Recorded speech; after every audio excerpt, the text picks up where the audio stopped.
Ilja Dragunov against Braun Breaker. And as I started watching this match, I realized another reason why it's a pleasure watching Braun Breaker perform is because the next time he has a match, and of course it'll probably in the first minute, but just try. Imagine he's working on a Crockett show in the 80s with the television setup or world-class wrestling in the 80s. You know, every move he does, it's a modern match, but it would have been good in the 80s, not out of place in either era, because it just seems natural to that he would do. It's not just stuff that would have happened back then, and it's not a lot of gaga that doesn't need to happen now. He's unique in that this shit would have worked anytime because it's his shit.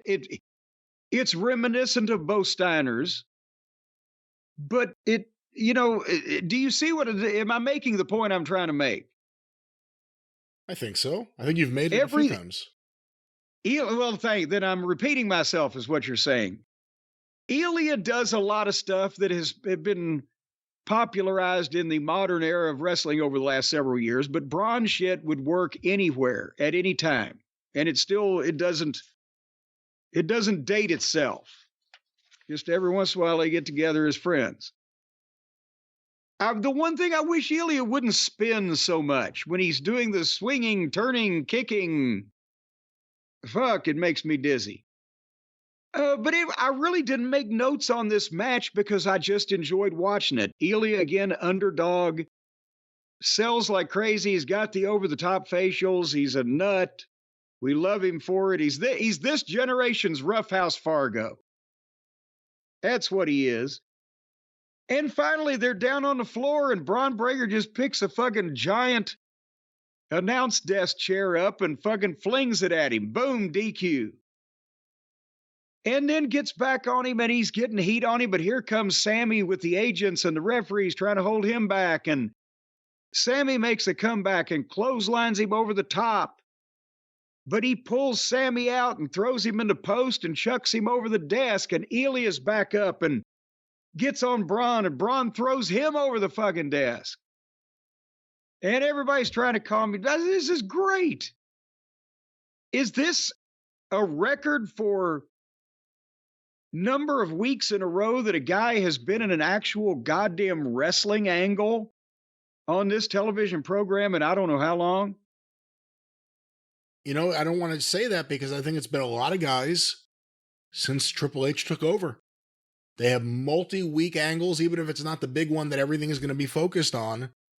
Everything is laid out logically in terms of timeline.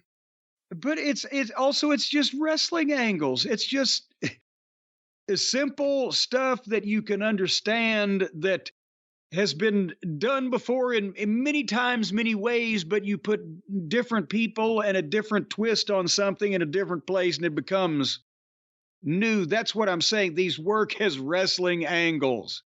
You'd have seen these anywhere, and this is the way you get a fucking heel over.